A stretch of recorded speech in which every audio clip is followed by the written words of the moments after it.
Então, hoje a gente vai começar o Sorriso em Pauta com um tópico muito especial, o coração. Então, Sorriso e Coração em Pauta, conversando com o cardiologista Sérgio Ramalho. Muitíssimo obrigada pela sua participação, por vir hoje aqui disponibilizar seu tempo para conversarmos mais com a população para entender essa relação da saúde geral, né? Então, falar sobre promoção de saúde e o que tem a ver, então, a odontologia, a cardiologia, como que é o atendimento dos nossos pacientes no consultório que possuem ou não algum problema no coração. Muito obrigada pela sua participação. Vou apresentar, então, um pouquinho o Dr. Sérgio Ramalho, que está há mais de 20 anos com experiência clínica, né? Desenvolvendo trabalho especificamente na área do desenvolvimento do potencial físico, com uma segurança cardiovascular. Fala um pouquinho sobre seu trabalho, Dr. Bom, Sérgio. primeiramente, muito obrigado pelo convite, estar aqui, o que a gente estava conversando sobre que o indivíduo é um só, né? A gente faz essa divisão didática. Então, assim, profissionais trabalham na linha de frente para tentar identificar potenciais problemas e a gente trabalhar junto para resolver esses problemas dessas pessoas. Bom, realmente, sou cardiologista já há muito tempo, como você falou. Meu trabalho é mais com atividade física, nos extremos, seja com atletas, seja com pacientes doentes, né? É uma arma muito, muito importante, né? A atividade física para mudar a vida das pessoas, seja num extremo, seja no outro. Seja quem quer performance, seja quem quer envelhecer bem, enfim. Então eu tenho trabalhado muito nesse sentido, de tentar mostrar para as pessoas qual é o potencial que elas têm e mostrar qual é o limite de segurança que tem. Normalmente cabe muita saúde entre a frequência cardíaca de repouso e a frequência cardíaca máxima. E, de novo, nos extremos, seja quem quer ganhar performance, seja quem quer ganhar saúde. Então, meu trabalho é muito nesse sentido. Então, pessoas que têm doenças metabólicas, doenças cardíacas e, de forma geral, normalmente atividade física não é vacina, tem que fazer todo dia e a gente tenta ajudar nessa prescrição de acordo com a necessidade que a pessoa tem e, enfim, focando no objetivo, né? Não só na necessidade, mas no objetivo que ela tem, seja de melhor de qualidade de vida, seja de melhor de performance, seja envelhecer bem, enfim, acho que a gente consegue unir esses pontos de acordo com a necessidade que ela tem. Então, mais ou menos isso, minha linha de trabalho hoje. E a gente conversou um pouco antes também, falando sobre o médico da família, né? Aquela referência que a gente tem de quem é o seu médico. E você uma vez me contou muito sobre esse posicionamento do cardiologista, como sendo uma referência na família. Todo mundo tem um médico cardiologista para chamar de seu. Bom, acho que tem alguns aspectos aí, né? A doença cardiovascular é a doença que mais mata no mundo, né? No Brasil e no mundo. Há em alguns lugares o AVC, em outros lugares o infarto, mas eles ficam ali competindo quem é o principal complicador aí, né? Então, e as pessoas vão envelhecendo, a doença aterosclerótica, que talvez seja a principal causa, né, da doença cardiovascular como causa de morte, ela começa muito precoce, mas ela vai se manifestar aos 50, 60, 70 anos. Então, normalmente essa faixa etária que acaba buscando, às vezes, o cardiologista até pela primeira vez. E como várias doenças endócrino-metabólicas acabam causando doença cardiovascular, o cardiologista passa a ser a referência. Para as mulheres, tem o ginecologista, que acaba acompanhando as mulheres durante muito tempo, que tem uma visão mais global da saúde. Mas para os homens, não foi nem. Tem uma pessoa que. Eu fiz uma pergunta, na verdade, que eu vi que nos congressos médicos estava tendo muitos estudos sobre vacina. Os congressos de cardiologia, melhor dizendo. Muitos estudos sobre vacina. Eu falei, mas por que vocês resolveram agora entrar mais nesse mercado? Porque justamente isso que você falou. Eles me falaram que, principalmente homens acima de 50 anos, o principal médico que acompanha eles durante a vida é o cardiologista. E eu comecei a perceber que realmente faz todo sentido. Então a cardiologista, talvez por esses dois motivos aí, em relação a tanto uma doença prevalente quanto um interesse da população em relação à saúde global, tem procurado cardiologista. Então, eu acho que a gente também começa a ter uma visão mais global, não só cardiocêntrica das coisas, Uhum. mas olhar o indivíduo como um todo. E é por isso que me remete ao que a gente estava falando um pouquinho antes da minha área de atuação, que eu tentava, enfim, mudar o estilo de vida, mudar os comportamentos, tem um impacto direto na saúde cardiovascular. Então é isso, não é incomum a gente atender uma pessoa e acabar atendendo a família inteira, porque é isso, a gente é, pode ter uma visão mais global da pessoa, não só olhar só para o coração da pessoa, mas e a gente acaba virando aí uma referência para as dúvidas da pessoa, que traz a mãe, depois traz o irmão, enfim. E é isso, a gente tem que cada vez ter mais esse olhar global, porque principalmente em relação aí a doença aterosclerótica, o infarto, enfim, porque, enfim, a vida moderna tem levado a esse aumento de prevalência. Então, é verdade o que você falou. Então, a gente acaba sendo muito procurado por pessoas, principalmente de meia idade, e que depois trazem os seus familiares, e a gente acaba ficando amigo da família. E eu vi essa relação exatamente com a parte da minha especialidade de periodontia, porque na periodontia a gente é a base que sustenta o dente. A gente trabalha com osso e gengiva. Então, a gente se relaciona também com todas as outras especialidades, né? Então, com toda a parte de saúde, né?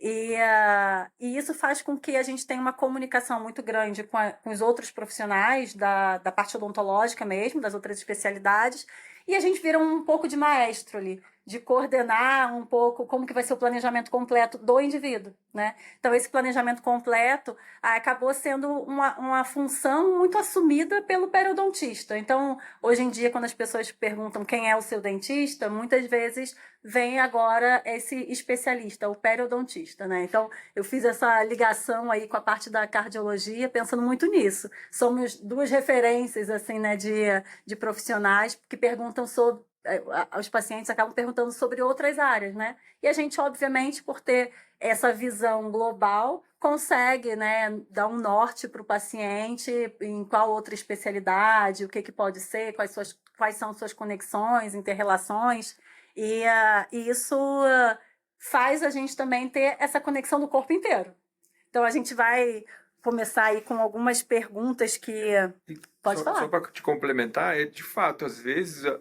Por exemplo, no caso do cardiologista, às vezes a pessoa procura porque tem alguém próximo morreu do lado, morreu subitamente, né? E ela fica preocupada consigo própria. Mas aí a gente vai ver, a pessoa tem, sei lá, um risco menor disso acontecer com ela, porque, enfim, tem os fatores de risco, né? Colesterol, diabetes, de glicose, etc. Tudo controlado. Mas a gente acaba identificando outras coisas, né? Identificando, sei lá, problemas dentários. Ou identifica que a glicose está alterada. Ah, mas eu não sinto nada. Então, esse é o objetivo, é olhar de fato o indivíduo como um todo. Então, às vezes a pessoa procura o cardiologista, no meu caso, com um receio, com medo, com alguma coisa de uma avaliação de risco, e a gente acaba identificando outras, né? Um problema de locomoção, né? Uma fraqueza muscular, sei lá, uma alteração de um hormônio qualquer.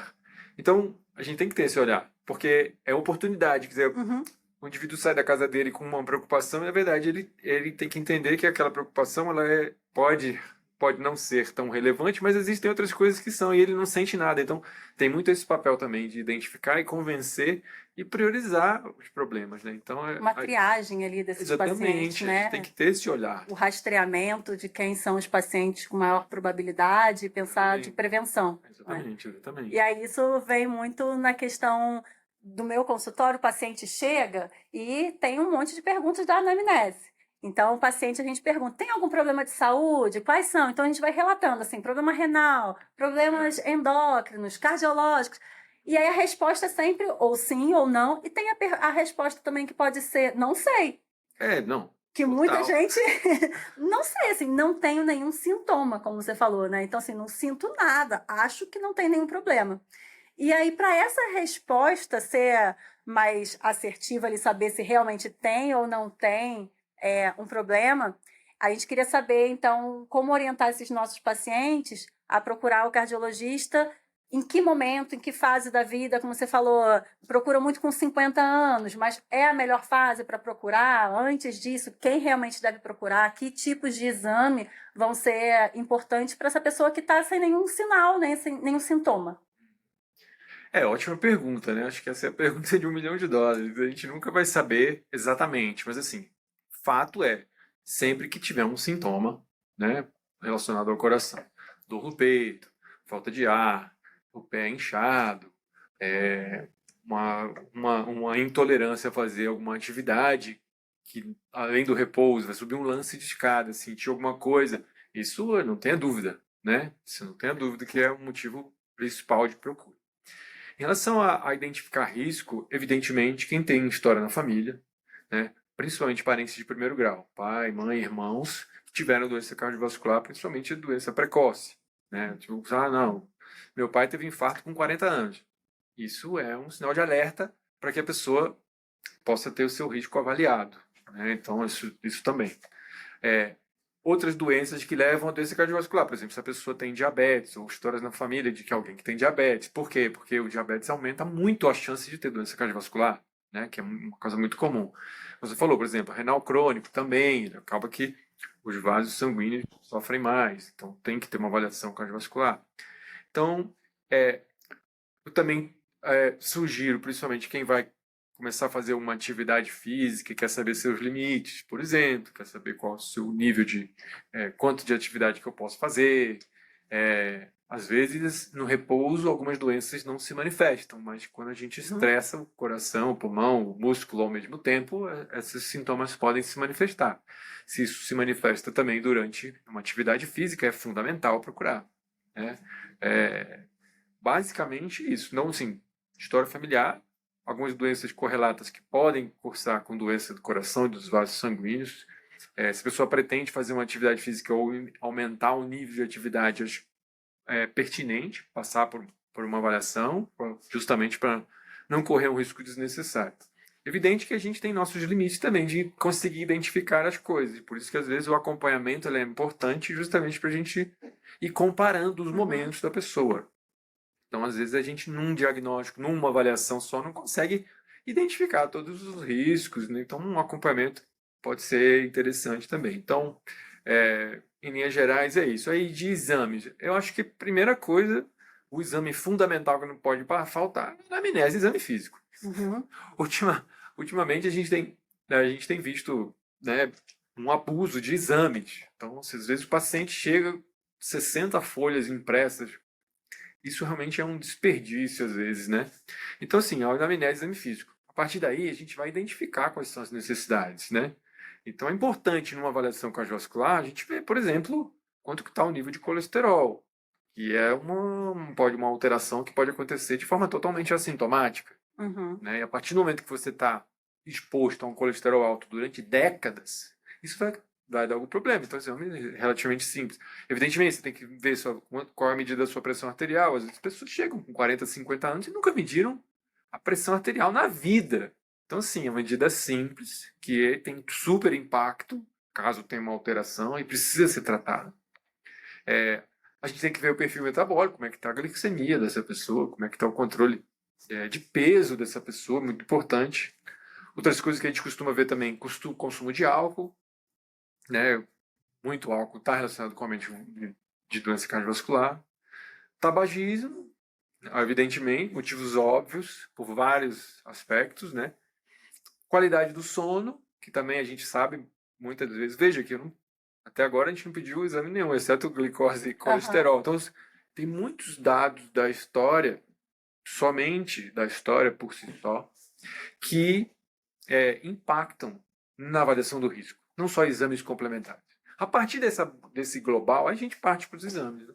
Aí a gente começa a entender realmente a importância do olhar individualizado, da conversa, o contato físico, né? Hoje a gente ouve muito na população aquelas consultas que você não tem um olho no olho, você não tem tempo para explicar a sua vida, para falar sobre como realmente é o seu sono, né? São perguntas para você conseguir entender e direcionar melhor o que você precisa rastrear, o que você precisa fazer exames específicos, né? Exato. E não pedir esses 60 laudas de... Uma coisa que eu sempre pergunto também é o nível de atividade física, porque não existe, talvez, na medicina, uma variável que consiga medir o prognóstico de forma mais, com uma acurácia, com a capacidade de distinguir mesmo, que é o consumo máximo de oxigênio. Assim, o que significa isso, né? Explicando. Uhum. O quanto que a pessoa consegue consumir de oxigênio nas suas atividades de forma progressiva, no teste de esforço, por exemplo. Quanto maior essa capacidade, maior a chance de sobrevida dessa pessoa. Simples, né? Então, assim, simples, entre aspas. Quer dizer, essa variável, ela traduz como o seu coração, seu pulmão, seus músculos funcionam de forma integrada. Então, assim, quanto maior o consumo de oxigênio, maior a chance dessa pessoa viver mais tempo e bem, né? Uhum. E uma outra coisa também que, além do chama VO2 máximo, consumo máximo de oxigênio, é a qualidade do músculo. Então, assim, eu sempre falo para os meus pacientes que a gente guarda dinheiro para aposentar, né? Quando a gente aposenta, a gente tem lá o INSS, você vai receber uma pensão. Então, você precisa fazer a previdência do músculo. Uhum. Você imagina, assim, você pode fazer um inventário na sua cabeça dos seus familiares mais idosos. Com certeza, os que tinham mais independência, que faziam as coisas sozinhos, que dirigiam, etc., eram ativos. Faziam a sua atividade física, a sua caminhada, não eram pessoas que ficavam no sofá 10 horas por dia. Esses que ficaram no sofá 10 horas por dia, possivelmente eles estão mais debilitados. Então, veja, a gente está falando de saúde, não só de saúde cardiovascular, mas saúde global, com coisas que você pode mudar através do seu comportamento. Estou falando de exames caríssimos, estou falando Uhum. de passos por dia, né? Ultimamente eu tenho falado para meus pacientes, cada passo conta. Cada passo conta. E hoje no celular tá contando ali, mostra para você Exatamente. quantos passos você deu por dia. São dois aplicativos que eu costumo abrir. O aplicativo do tempo de redes sociais e o aplicativo de passos. Então eu falo assim, vamos trocar meia hora desse por meia hora desse. Você não vai ficar em déficit não, pelo contrário. Enfim. Porque, o que quer dizer, então, é que, na verdade, nem todo mundo consome a mesma quantidade de oxigênio, né? Sim, E isso sim, não tem como a gente saber. Você está consumindo mais, você consome menos. Então, exato. existem exames também que fazem essa avaliação. Sim, sem dúvida nenhuma.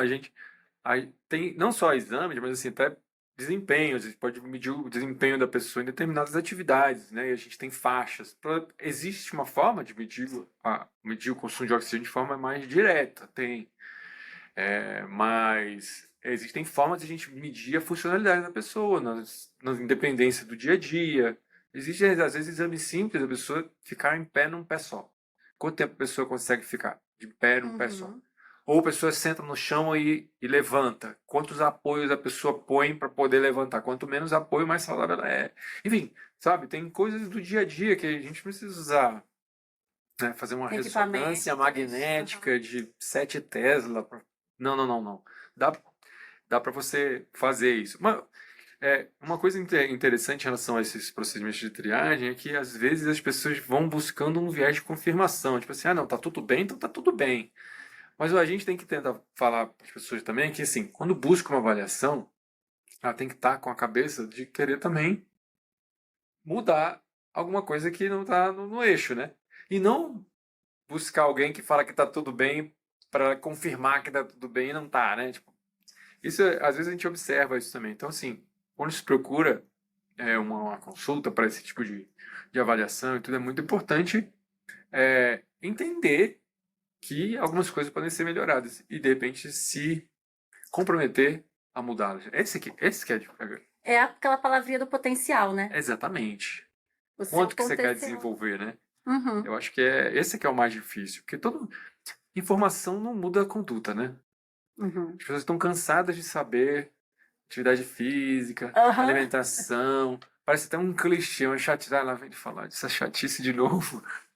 Mas a questão é essa, que assim, a mudança de atitude é que é difícil. Uhum. Recentemente eu tive num congresso médico, um dos maiores congressos de cardiologia do mundo. 18 mil cardiologistas no mesmo congresso. E eu até tirei uma foto e recentemente eu fiz uma apresentação e mostrei essa foto. Que é o seguinte, tem as escadas rolantes, né? Para subir e para descer, e as escadas normais. A escada rolante, uma fila enorme de pessoas esperando para subir. E a escada normal, vazia. Então, assim, é uma questão de atitude não só dos pacientes, mas do próprio médico, do próprio cardiologista, que está cansado de saber. né? Ambas as populações, seja o cardiologista, seja o paciente, está cansado de saber. Então, assim, o que falta para dar o passo à frente, né? Para mudar? É questão de atitude mesmo. Então, a gente tem que se conscientizar, nós mesmos, os profissionais de saúde, que a gente pode mudar a história.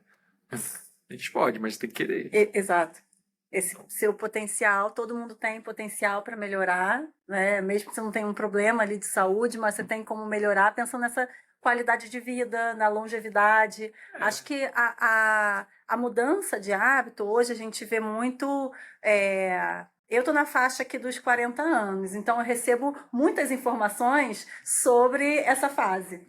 E uma delas é a comparação de antigamente a pessoa com 40, 60 anos e hoje em dia Demi Moore com 60 anos, né? Como que é essa imagem hoje em dia, né? E então acho que as pessoas também estão pensando muito na qualidade de vida hoje, é um tópico que está sendo muito pensado na população e casa muito bem com essa questão do potencial, de você então não pensar em tratar doença, mas pensar em ter longevidade, chegar a uma idade mais avançada, com qualidade de vida, porque eu também não quero ficar vivendo eternamente sem ter qualidade, né? Então, pensar nisso, na questão de promoção de saúde, não é o inverso de doença. Ah, não tenho doença, tenho saúde. Não. Um desafio que a gente tem como profissional de saúde é tangibilizar o risco, ou seja, é que a pessoa consiga palpar o risco. Uma coisa eu falar assim, não, você tem tanto 10% de chance de morrer nos próximos 10 anos. O que significa isso? Significa muita coisa para ela. Tipo, pô, daqui a 10 anos, você nem se viu amanhã, né? Como é que eu tangibilizo isso? Esse aqui é um desafio. Porque às vezes eu falo assim, pô, você tem uma chance de ter um problema de tantos por cento. Então, se dá 1%. Tem pessoas que são mais pragmáticas, que entendem, que absorvem, mas a maioria das pessoas não consegue palpar risco. Dá um exemplo, tá? Tem uma paciente antiga já que ela tem um colesterol mais alto, mas ela se recusa a tomar estatina, que é um remédio para baixar o colesterol. Porque se queixa de dor muscular e tal, eu mostro para ela as evidências que dor muscular com estatina muito nas primeiras, nas novas não tem muito, enfim. E ela não queria, não queria, não queria. Por acaso, ela precisou fazer uma tomografia e viu que tinha cálcio na coronária. E a partir daí ela se desesperou. Falei assim, mas eu estou tentando te explicar isso há muito tempo. Agora que você viu, então realmente ela tomou atitude. Então, sabe isso? Então, enfim, a gente quando criança, a gente era assim também, né? Você não faz isso, você vai se machucar. Você vai continuar até você se machucar, né? Você é mãe, você fala isso toda hora. Você foi filha, você também não obedecia. Possivelmente. Eu não obedecia muitas vezes. Mas então para o paciente é isso. Então assim, essa paciente, ela conseguiu mudar a atitude porque ela viu o cálcio na coronária. Enquanto eu falava para ela que tinha um risco alto, que precisava, ela não convencia ela. Então essa é uma questão que a gente precisa trabalhar melhor. Essa comunicação, porque a gente fala... Só vendo para crer. A gente fala, mas a gente não está só falar, a gente tem que comunicar. E a comunicação é feita com quem fala e com quem recebe. Então, eu tenho que falar de um jeito com quem é mais matemático, mais pragmático, e tem que falar de outro jeito para quem é menos, quem usa o outro lado do cérebro, né? Então isso é um desafio grande para a gente. Essa oportunidade que a gente está tendo aqui é muito bacana por isso, que às vezes as pessoas se identificam com uma coisa ou outra e nosso desafio como profissional é tentar falar a língua daquela pessoa que está na nossa frente, né? Isso é muito crítico. Imagino que para as doenças dentais também, né? Porque essa a pessoa não está vendo a cárie, né? Invisibilidade é o meu maior problema na periodontia. Exato. Porque quando eu falo de inflamação, você está reabsorvendo o osso, está perdendo o osso. O paciente não consegue ver isso. E eu falo, é uma inflamação, então está reabsorvendo o osso, essa inflamação. O que vai acontecer? Quando ele vai perceber essa reabsorção, é quando o dente já está mole, não tem mais sustentação nenhuma. Aí eu não tenho mais o que fazer. Então, aí chega no ponto, eu falei antes que estava reabsorvendo. É lento o processo, mas vai acontecer. Nesse período de 10 anos, acontece. Então, a gente tem que fazer o trabalho realmente sem a pessoa conseguir enxergar. Aí vem o exame radiológico, que aí com a imagem radiológica lá eu consigo mostrar o nível de osso, né? Mas os sintomas, os sinais, como é uma doença silenciosa, ela não tem dor, o paciente, ele Fala assim, não estou com problema agora, É, nesse momento. exatamente. Então, deixa, espera mais um pouco, dá mais um tempo. E esse tempo passa muito rápido, né? Quando vai ver, aí realmente já tem um problema, aí já está calcificada lá a coronariana. Então, a gente tem essa grande dificuldade também da visualização, de materializar o nosso Exatamente. problema, né? E fazer essa comunicação. Então, o nosso principal contato ali de inter-relação entre a parte cardiovascular e a parte de doenças periodontais é a inflamação. Inflamação para a gente fala muito sobre. Hoje em dia, a gente tem o trabalho de prevenção, né? Então, não esperar o indivíduo ter sinais clínicos para você atuar. Então, quando a gente fala de uma inflamação subclínica que não está aparente, é o paciente que tem periodontite. É o paciente que tem uma alteração do sistema imunológico, ele está com o processo de inflamação ativado, vai com isso ter uma reabsorção do osso, e aí pode vir então a ter lá a aparência clínica que ele vai notar um dia, de repente, com o sangramento, alguns sinais que vão aparecer.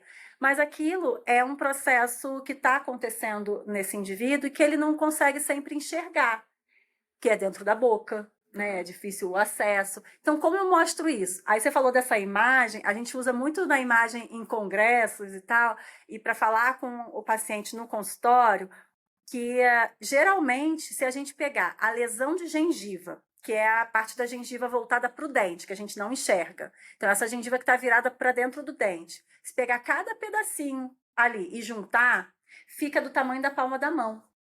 Aí a gente fala, se você visse uma lesão, um machucado, né, um ralado no seu joelho, do tamanho do seu joelho inteiro, esse machucado aqui iria te causar uma necessidade de procurar tratamento, o atendimento, você iria ficar preocupado.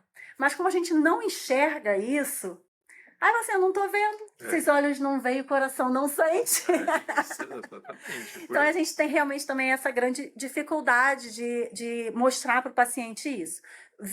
Como eu falei, a radiografia mostra a parte de osso já começando a ter uma reabsorção. Então, são alguns instrumentos que a gente usa para poder provar, convencer e explicar para o paciente entender que realmente o que a gente está falando acontece. E aí, quando a gente fala de marcadores inflamatórios, isso, sim, é uma viagem, né? Falar isso para o paciente. Então, às vezes, a gente usa, nos exames que a gente pede de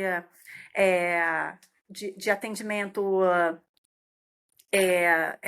de rotina dos pacientes, né, para saber o colesterol, como está a questão da coagulação, que vai fazer algum procedimento cirúrgico, aí vem a parte de glicose, tudo isso vem ali um itemzinho a mais que a gente pede proteína C reativa, que é para avaliar essa parte de inflamação. E aí, numericamente, isso facilita a comunicação com o paciente. Então, esses números, né, que aí já vem escrito assim no resultado pelo laboratório, né? Risco cardiovascular. Então, quais são os números? Então, aqui esse é o limite. Então, isso dá um respaldo para a gente, para dar o alerta. Epa, tenho que realmente pensar sobre isso. Então, quando a gente fala de inflamação na boca, as pessoas, que a gente estava falando antes, dividem didaticamente as funções, as especialidades, só que não tem como dividir o corpo, né? Então, assim, esse pedaço aqui está inflamado, esse outro pedaço não está inflamado. Então, a corrente sanguínea, todas as células inflamatórias do processo inflamatório, tudo isso acontece em um indivíduo só, em um corpo só. É essa relação que a gente vem muito falando sobre, como você falou, o paciente com doença renal crônica vai ter problemas cardiovasculares, o paciente com diabetes vai ter problemas cardiovasculares. E a nossa relação, então, quando a gente fala sobre os riscos aumentados, né, a gente fala do paciente com periodontite, o paciente com diabetes, a gente também tem essa relação. Aumenta muito a chance do outro ter. Né? E o paciente com doenças cardiovasculares, a gente vem exatamente pelo processo de inflamação. Aí eu falo para o paciente, a gente precisa ir ao cardiologista para a gente fazer um acompanhamento, porque você tem um fator de risco, né? Você tem um processo inflamatório, você tem uma doença inflamatória crônica, né? Então, explicar que a doença inflamatória crônica é a doença sem cura. Então, é a mesma coisa do paciente com diabetes. O paciente com diabetes não tem cura. O paciente com periodontite não tem cura, mas a gente controla a doença. Então, controla o sistema imunológico para que esse sistema imunológico não fique exageradamente responsivo ao processo de inflamação. E aí, essa inflamação toda que vai atingir o organismo inteiro, né? E aí, esse nosso primeiro meio de mostrar para o paciente essa relação, eu uso muito de forma didática ali do contato com o paciente, esse exame com proteína C reativa, que aí é o número, que é esse mesmo exame lá para poder ver o cálciozinho e falar, pronto, está aqui a prova que você precisava e agora vá ao cardiologista. E vamos fazer um trabalho que é o sistema realmente do seu corpo inteiro, né? A proteína C reativa é um exame interessante porque é um exame genérico, né, de inflamação, mas muita coisa acontece antes da proteína C reativa subir, né? Uhum. Aí quando ela já subiu, falou, realmente, tá certo, acho que tem alguma coisa errada aí que a gente tem que identificar. Mas é isso, pode ser múltiplas coisas, né? Desde um problema dentário até um câncer. Uhum. Então, é nem específico. De qualquer forma, na cardiologia, por exemplo, hoje a gente tem estado muito focado nos que a gente chama de riscos residuais. Ou seja, o que eu quero dizer com isso? Vamos assumir a pior hipótese, né? Então, a pessoa infartou, né? E o infarto pode ter consequências muito ruins. Mas vamos dizer que ela sobreviveu a um infarto e ela está super bem tratada com todos os remédios que vão mudar a história dela, né? Porque a gente tem, não é todo remédio que vai fazer a diferença. A gente tem uma lista de remédios que são, vamos dizer assim, fundamentais para tratar essa pessoa, com evidências científicas que mostram que ela vai internar menos e ela vai morrer menos. Então esse aí não pode faltar. Mesmo assim, algumas pessoas ainda têm o risco de ter outro infarto ou de ter outra internação por doença cardiovascular, enfim. São os chamados riscos residuais. E como é que a gente diminui isso? Aí entram as outras coisas, né? Por exemplo, vacina, né? Vacina. Muito importante a pessoa vacinar. Por quê? Basta a pessoa ter uma gripe que ela pode ter um infarto. Ah, pode? Pode, porque é questão da inflamação. Então a proteína C reativa vai estar mais alta, como uma expressão de uma inflamação. Então, assim, a gente está com os remédios top, dando esse remédio top para a pessoa, mas ainda tem um resíduo aqui que eu não consigo, que a proteína C reativa e outros marcadores de inflamação mostram. Então a gente tem visto muito isso na cardiologia. Então vacinar é muito importante. Perder peso é muito importante, né? Controlar os outros fatores de risco. Poluição é uma questão ambiental associada com o aumento de inflamação, porque é muito comum isso nas grandes cidades, né? Poluição do ar é fator de risco, né? E assim a gente vai, quer dizer, a proteína C reativa é um marcador genérico, global, mas mostra que existe um risco residual ali que precisa ser tratado, acompanhado bom, tem uma coisa ali fora do lugar. Acontecendo, é o alerta, e a gente fala dessa questão multifatorial, né? Então, são diversos fatores que a gente gostaria muito que fosse um culpado e a gente prendesse esse culpado, estava tudo resolvido. Mas não, então assim, só uma medicação para tratar um fator não vai ser o suficiente, né? Eu falo para os pacientes, não tem bala de prata, né? Uhum. Não tem bala de prata. Às vezes não, o remédio, não, agora eu estou tomando remédio, tá tudo bem. Não, o remédio é uma parte do tratamento, né? Se tudo se resolvesse botando um comprimido na boca, né, tudo ia ser lindo, mas não é bem assim, né? Depende da agressividade da doença e depende dos fatores residuais. E a gente tem que pesar a mão de acordo com a necessidade que a pessoa tem, que a gente pese a mão em relação aos tratamentos e principalmente também os comportamentos. Porque a gente, né, profissional, a gente entra na família, na casa da pessoa para tratar ela, né, para tratar essa pessoa, sei lá, de 2 em 2 meses, 3 em 3 meses, de 6 em 6 meses, uma vez por ano, sei lá, depende da necessidade dela. Mas quem está olhando no espelho ali todo dia é ela própria, né? Então a gente tem esse desafio também de mostrar que a própria palavra paciente não ajuda, né? Então ela tem que ser ativo. Nossa função de tentar comunicar melhor esse tipo de coisa é justamente convencer que ela é agente ativa da própria saúde dela. Então esse é um desafio grande. Esse é um desafio grande de mudar o comportamento, de mudar os hábitos, Porque assim, tomar remédio é muito delegar, né? Tipo assim, eu tô delegando tudo pro remédio, que pronto, minha parte tá feita. Mais ou menos, né? E aí a gente tem a parte de atividade física, É, alimentação, tudo que é difícil, né? Hábitos como a questão de fumo, tudo isso realmente é uma mudança do estilo de vida, né? Então, quando a gente fala, global, né? eu te entendo muito como profissional nessa luta de convencimento mesmo do paciente, porque o resultado ele não depende somente da gente, não depende somente do medicamento, do procedimento que vai ser feito, não vai ser uma cirurgia que vai resolver o problema, né? Então, é um trabalho em conjunto.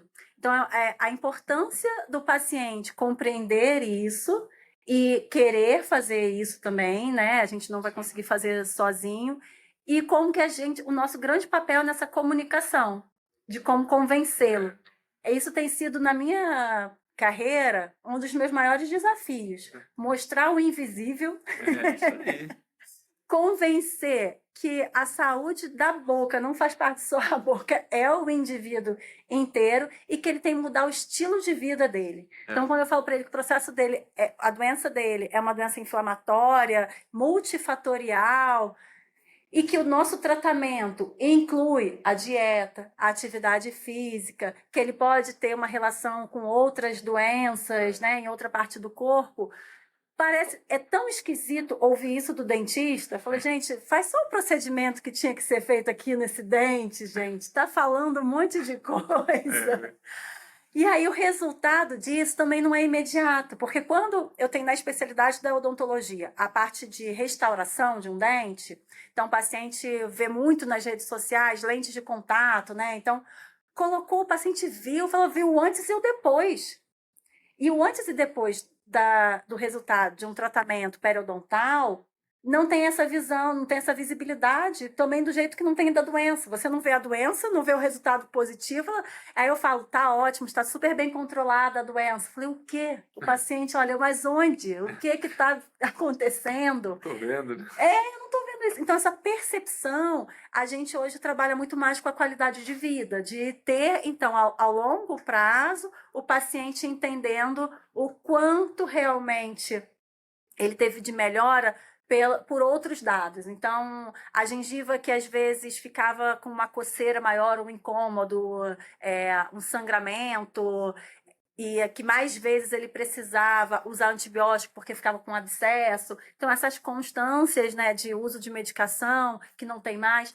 Então, os resultados, até mesmo na pesquisa, que a gente faz na pesquisa clínica, lá, a avaliação de números, né? Então, o quanto a gengiva grudou de volta no dente. Esses são os resultados que a gente vê na pesquisa de forma técnica. Mas o resultado disso, o sucesso do tratamento, é a percepção disso na qualidade de vida do nosso paciente. Exatamente, concordo. E isso vai ser ao longo dos anos.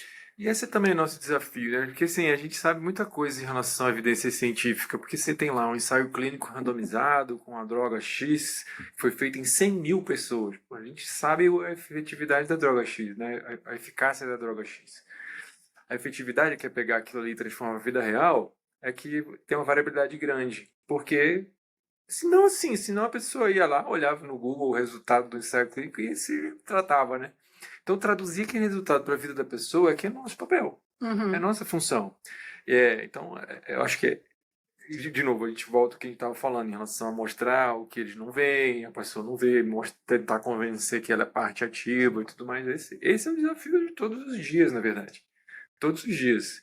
É, então, essa interação ela precisa acontecer e ter o canal livre de comunicação justamente para a gente entender onde está a barreira, né? Porque para uma barreira vai ser a querer ir embora rápido do consultório. O outra barreira é não estar entendendo o que está falando. Então, é um desafio enorme, é um desafio muito grande. Mas é isso, a gente tenta mostrar da forma que a gente consegue. E outra coisa que eu falo é também assim, ó, doenças globais, intervenções globais. Não vou ter de falar de novo do infarto, que é uma coisa que todo mundo já teve, ou já tem algum parente que teve, enfim. A gente acha que colocou o stent, acabou a doença. Tipo, obstruiu uma artéria do coração, colocou um stent, um aparelhinho para poder abrir de novo o fluxo de sangue que foi interrompido pelo infarto. Está resolvido. Não. Aquilo ali é um paliativo, né? Porque a doença aterosclerótica é doença do corpo todo. Então não é uma intervenção num lugar que vai resolver o problema da doença do corpo todo. A doença do corpo todo se trata globalmente, quer dizer, uma doença global, uma intervenção global. Então, assim, mesma coisa. Se você consegue mostrar ao seu paciente que a doença do dente dele tem a ver com nutrição, você está mostrando para ele que a doença não é do dente, a doença é do corpo dele. Se o dente está ruim, pode ser que o osso esteja ruim, pode ser que o músculo dele esteja fraco. Então, assim, às vezes as doenças que a gente percebe são sentinelas de outras coisas. É isso que as pessoas têm que entender, que às vezes doenças globais precisam de intervenções globais. Né? E essas dúvidas muito que as pessoas têm, que você falou assim, por exemplo, que distanciam também do atendimento, da procura, da busca de um profissional, o medo. Esse, no caso do infarto, as pessoas procuram porque tem medo de infartar e fazem essa busca. E outras, as pessoas ficam com medo, por exemplo, de fazer alguma intervenção no dentista porque tem algum problema cardiovascular. E aí fica, não quero mexer em nada no meu corpo porque pode acontecer alguma coisa, né? Então, são dúvidas também que vão sendo causadoras de outros problemas, porque aí não procura o profissional, o dentista, para poder manter a sua saúde bucal e acaba tendo ali um problema de saúde bucal que vai piorar a situação de um processo de inflamação com relação ali às doenças cardiovasculares também. Então, o que fazer ali para desmistificar, tirar um pouco das dúvidas? A gente tem algumas coisas que são ditas frequentemente, né? Que são as perguntas sobre se eu posso fazer, por exemplo, uma cirurgia de implante. Se eu posso fazer uma cirurgia de implante antes. Cadê? Calma. Tem algum problema? Não. Tem um problema no coração. Posso fazer cirurgia de implante dentário no dentista?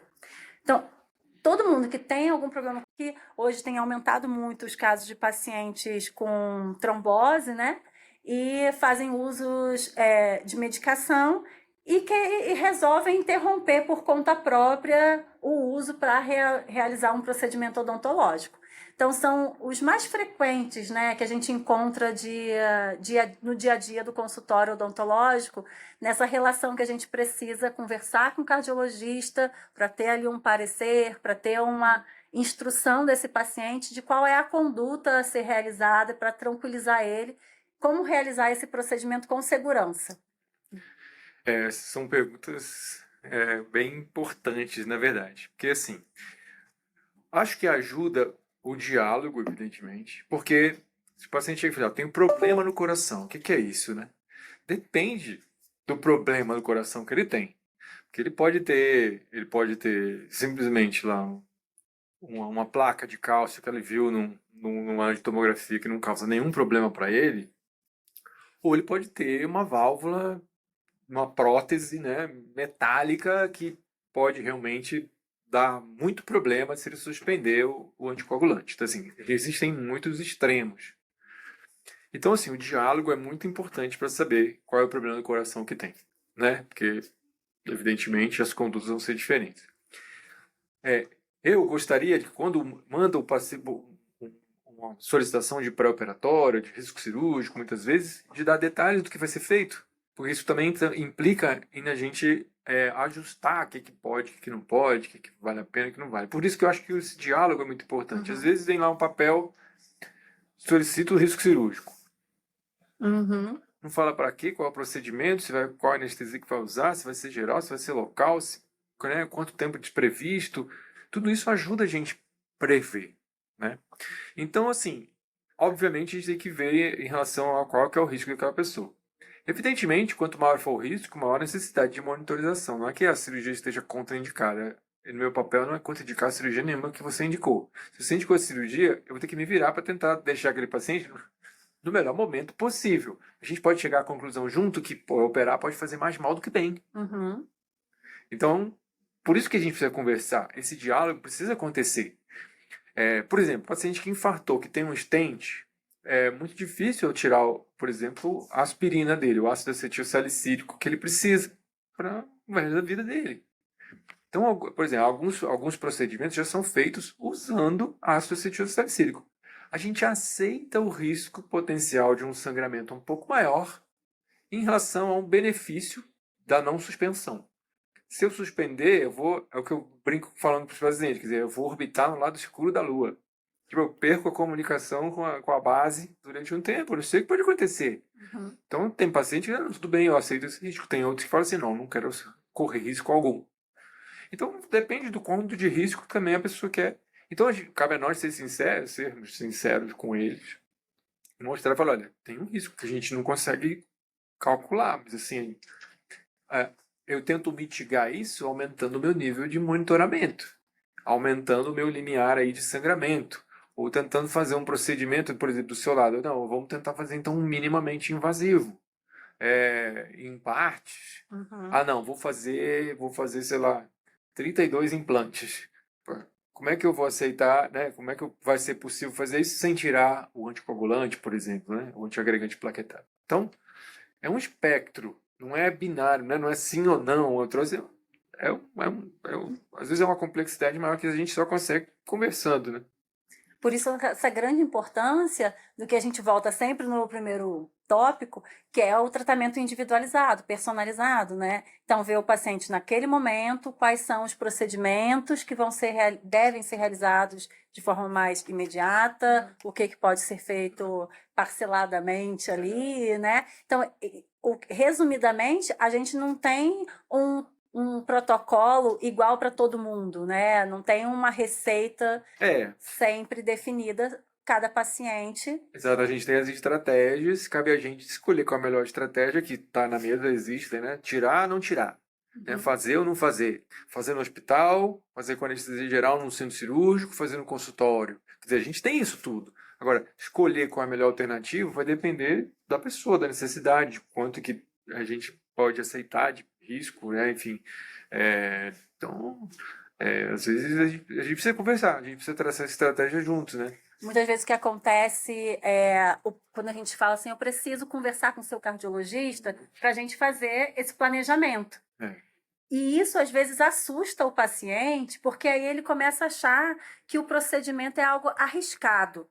E aí eu tento explicar que não é o arriscado não é eu conversar com o seu cardiologista. Pelo contrário, a segurança é eu conversar com o seu cardiologista.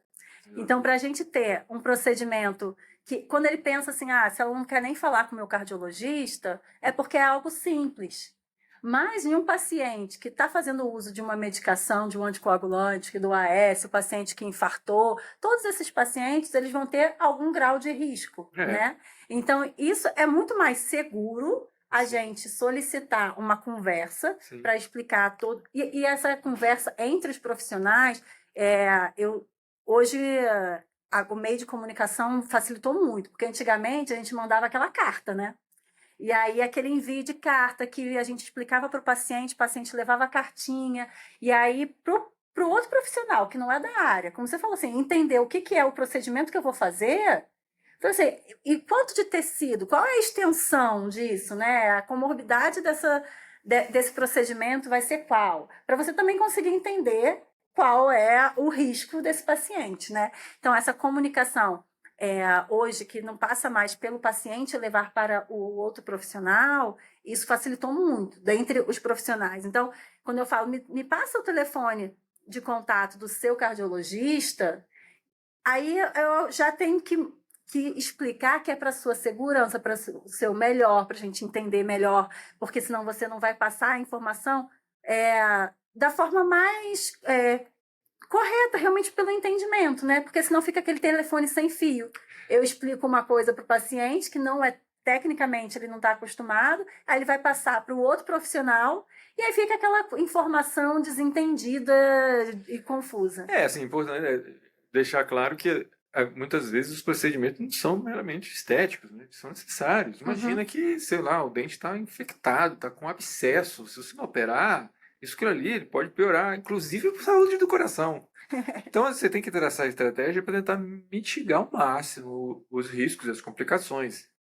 Esse aqui é o objetivo da avaliação em conjunto, não é só emitir um papel dizendo apto, não apto. É muito mais do que isso. É justamente falar, olha, Ele tem um infarto, ele tem um stent no coração, não dá para tirar o AS dele. E aí, já aconteceu, o caso real, assim, teve essa questão. O paciente descobriu que tinha um abscesso, não estava nem conseguindo comer. Eu falei, não, para a saúde do coração dele, eu preciso também que esse abscesso seja tratado, né? Não vou Aham. pagar para ver. Não tem essa. Então, assim, não, olha, ele tem um stent e ele precisa continuar usando o AS. O dentista falou assim, não, tudo bem, ó, a gente opera com AS, a gente assume o risco. Olha, aumenta a chance de o senhor sangrar, mas a gente precisa operar. Vamos ficar atentos. Vou usar uma estratégia diferente. Você pode mudar a estratégia Uhum. de quem está fazendo a intervenção, usar um instrumento diferente. Não sei porque eu não Sim, sou da sim, área. tem. É, Você me exatamente, mas corrige tem se eu estiver as, falando a besteira. questão não, assim, do laser que a gente pode Ex- usar, fazer ao invés de lâmina fria, né? Não é? Fazer com laser, que vai cauterizando ao mesmo tempo. Exatamente. Então, a gente vai realmente mudando estratégias para cada paciente com suas Então, necessidades. exatamente. Então se tem um problema, a gente tem que tentar resolver o problema, não pode ignorar o problema. Obviamente eu estou falando de procedimentos necessários, né? Uhum, Procedimentos estéticos ou enfim. Pro estético também, mas assim, a conversa é outra, né? Às vezes a uhum, necessidade é, sugere que você tem que ser mais ágil, vamos dizer, né? Na hora de se programar, e às vezes é difícil mesmo, uhum. né? Então, a gente tem que enfim, é o que você falou. As estratégias existem, a gente vai tentar montar uma que caiba na vida daquela pessoa que procurou a gente. E a conversa é fundamental.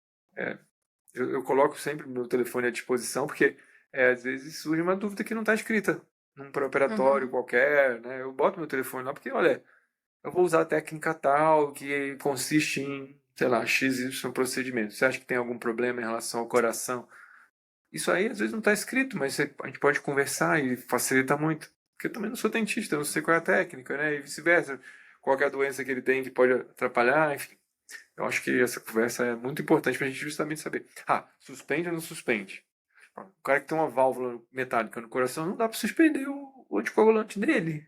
Não dá, e aí? Não, é melhor fazer então no centro cirúrgico, com anestesia geral, com tudo controlado, com, sei lá, Uhum. ah, e se ele sangrar, a gente pode fazer transfusão de sangue? Por isso que tem que estar num lugar de mais complexidade, né? Então às vezes não é simples a resposta, né? Pode fazer. Não. Aí Aham. é uma simplificação, vamos dizer assim, até meio absurda, né? Mas é isso. Traçar as estratégias de forma combinada, eu acho que é o melhor que a gente pode oferecer para aquela pessoa, sem dúvida nenhuma. Uma coisa que você falou sobre abscesso, né? E liga sempre a questão do abscesso com endocardite bacteriana, o uso de antibióticos. Eu lembro de uma paciente que ela fica assim, mas eu não vou precisar tomar antibiótico. Ela, porque eu sou da área da indústria farmacêutica, eu trabalho dentro dessa área, não da área da saúde, né, mas dentro de uma empresa farmacêutica, e então eu não vou precisar tomar um antibiótico. Então, os momentos, né, de tomar um antibiótico ou não tomar um antibiótico de forma preventiva. Então, isso, como estavam sobre protocolos, né, obviamente existem diretrizes que vão norteando a gente para fazer uma tomada de decisão baseada em evidências científicas, né? E aí vem muitos pacientes com as diferentes complexidades. O paciente que tem problemas na válvula mitral, né, que tenham próteses, e aí são os pacientes com maiores riscos, e quando a gente vai ter, então, essa opção de fazer ou não o uso do antibiótico de forma profilática, preventiva. Cardiopatias congênitas, tá falando. Exatamente, a gente estava falando antes das cardiopatias congênitas, né? Eu até expliquei para essa paciente. Então, eu sou, você não é. Então, são pessoas diferentes. Então, nem sempre que a gente tem um caso de abscesso, vai fazer um procedimento, a gente tem essa necessidade de realizar o antibiótico profilático. E esse tratamento individualizado, acho que é o que a gente começou e fecha a nossa conversa falando sobre essa comunicação e o como é importante o pensamento de um tratamento personalizado, individualizado, pensando na qualidade de vida daquele indivíduo específico, né? Então, o contato visual, a conversa que a gente tem, e como a gente passou, acho que o tempo todo aqui conversando, falando sobre como se comunicar com o nosso paciente, como fazer ele visualizar, né, o que a gente gostaria de passar a informação para ele. Como você falou, passar a informação, né, é o nosso ponto-chave. Então, a minha pergunta final era como que você faz isso? Mas eu acho que a gente conversou sobre isso o tempo inteiro, né? de como é esse contato realmente com o nosso paciente. Acho que é a pergunta de US$ 1 milhão, né? Como é que a gente conecta, né? Acho que todos nós temos valores, princípios, temos prioridades, né? Eu acho que isso que conecta, eu acho que essa transparência conecta, né? Não é todo mundo que vai dar certo, às vezes a pessoa é mais pragmática, a pessoa é mais matemática, cartesiana, lá ela quer um número para decidir. Cabe a gente tentar identificar essa nuance de como a gente passa a mensagem, né? Mas é muito difícil. Evidentemente, com 20 anos de experiência, né? A gente já consegue identificar determinados parâmetros para comunicar melhor com determinadas pessoas. Tem outros que delegam, falam, não, se você decidir, está decidido, né? Uhum. Você que sabe o que é melhor para mim. Pois é. Então, assim, a gente tenta envolver, né? Você me fez a pergunta, como é que eu faço, né? Então, assim, eu acho que primeiro eu tento identificar qual é o principal queixo da pessoa e quais são as barreiras que estão impedindo ela da gente chegar, vamos dizer assim, no tratamento pleno, vamos dizer. E determinadas pessoas têm mais segurança, outras menos. Algumas aceitam mais risco, outras aceitam menos risco. Outras querem saber o que elas podem fazer, outras não querem delegar completamente. Então, a gente tem que identificar isso e tentar atingir essas barreiras para conectar melhor com aquela pessoa, né? Acesso é muito importante, né? O paciente, principalmente num momento evidente, não para qualquer coisa, mas evidentemente por um momento de necessidade ou de uma dúvida como essa, ter acesso ao profissional para poder tirar a dúvida dele na hora. Senão, assim, às vezes ele pode tomar um remédio errado porque ele acha que então, não, porque nesse dia aqui eu tomei 3 vezes, mas não, mas a dose máxima é um só, como é que você tomou 3, né? Às vezes ele não sabe o tamanho do risco, enfim. Então tem que ter acesso, né? Então tentar conectar, ter o acesso e tentar mostrar, tangibilizar, concretizar uma coisa que está clara na sua cabeça, mas da dele não, quer dizer, falar a língua dele, né? Muito importante. E é isso, e tentar transformar a pessoa em agente da sua própria saúde, não simplesmente delegar para o profissional a saúde. Eu acho que esses são muitas das coisas que eu sempre falo. Sempre falo para os meus pacientes também duas coisas. Acho que você me perguntou agora, falando, me lembrei. Duas coisas. A primeira delas é que a gente tem que separar a nossa vida em duas caixas. Uma que eu controlo e uma que eu não controlo, né? Do ponto de vista cardiovascular, por exemplo, eu não controlo minha genética, pelo menos ainda, né? Não controlo a genética, não controlo o sexo, não controlo minha história familiar. Não controlo. Então, assim, se meu pai e minha mãe morreram com 40 anos de idade com infarto, minha chance de ter infarto é altíssima. Eu não controlo isso. Mas eu controlo a outra caixa que eu controlo. Eu controlo não fumar, eu controlo fazer exercício, eu controlo tomar um remédio, eu controlo não beber, eu controlo dormir bem. Então a outra caixa que eu controlo é muito importante para quê? Foco total. O que eu não controlo, Deus controla, o acaso controla, depende do que você chama né, de foco aí. Mas essa caixa do controlo é fundamental para você tomar a rédea da sua situação. E a outra é que a gente tinha que emprestar um pouco o símbolo da balança, do direito, né? Porque às vezes uma cobra com cajado não diz nada para a pessoa. Tem lá a sua história, mas para o dia a dia, tudo, eu sempre falo, né? A segunda coisa, tudo tem risco e benefício, tudo tem custo e benefício, tudo. Desde colher um hemograma até um transplante de coração, tem risco e benefício. Cabe a nós saber o benefício líquido. Se eu passo um remédio e tem efeito colateral, eu estou vendo que ele tem efeito colateral aqui, mas o benefício pesa tanto para o lado do benefício que o benefício líquido faz com que eu indique aquilo ali, né? Então, cabe a gente tentar colocar os pesos certos nessas balanças para saber indicar, não indicar. Então, esse tipo de comunicação faz com que a pessoa tome rédea da própria situação, né? Então, é muito nessa linha que eu tento fazer um pouco dessa comunicação com as pessoas e, enfim, tentar convencer de que elas são agentes da própria saúde e não pacientes, não passivos da própria doença, né? Muitas vezes. Então, muito por aí. Muitíssimo obrigada, agradeço demais. Acho que quando a pessoa ela tem essa preocupação de cuidar ali do coração, ela está cuidando dela, está cuidando de tudo. Então, aquele esporte que vai fazer, aquela atividade física para o coração, é para todo o restante, né? Então, quando a gente fala ali do tratamento que o paciente precisa para diminuir a inflamação das doenças periodontais, falei, pensa no benefício que vai ser para sua vida também. Todo mundo tem que fazer isso. Você está fazendo, você tem essa doença aqui do sistema imunológico, mas vai ser bom para o seu coração, vai ser bom para as suas pernas, para você conseguir, com a idade, continuar viajando, passeando, né, na sua aposentadoria. Então, tem todos os seus Botando os benefícios. netos no colo. Exato. Então, é benéfico para a vida. Por isso é a qualidade de vida realmente durante o tratamento, quando se pensa em um ponto, mas é para toda a vida.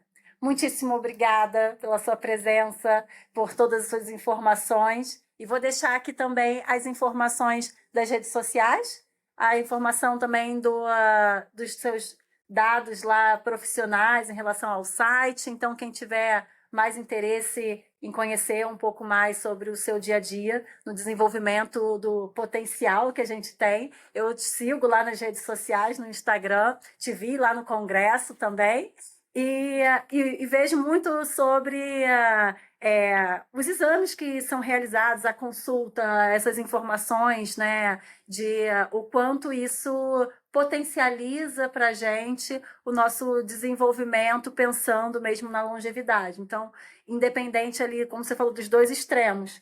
Isso eu achei incrível, né? Porque a gente normalmente trabalha ou com um extremo ou com o outro. Você trabalha com os dois extremos. Então, atende muito bem a esses dois lados ali. Muito obrigada pela sua participação. Eu agradeço muito. Eu acho que acho que, como a gente falou, comunicar com as pessoas é um dos principais desafios que a gente tem. E esse tipo de oportunidade é muito rico para a gente poder chegar a mais pessoas e que possam conectar com a gente. E a gente pode ajudar, né? Então, outro dia eu estava falando também que ninguém chega em lugar nenhum sozinho, né? Alguém me ajudou para chegar até o momento que eu tô, então chega a minha vez de ajudar outras pessoas e esse ciclo virtuoso permanece. Então, eu agradeço mais uma vez aqui por me acolher, né? Aqui o CRO e a você, Gisele. E eu agradeço mais uma vez a oportunidade. Tomara que essa mensagem possa chegar a muitas pessoas e estou à disposição aí para esclarecer, ou voltar e fazer outros programas que eu acho que comunicação é coisa muito importante para a nossa profissão. A gente vai deixar também nas nossas redes sociais também alguns links para fazer essa comunicação continuar ali aberto o nosso canal para perguntas também. Okay. Então a gente, depois que receber mais perguntas aí, a gente ainda te encaminha. Vamos lá.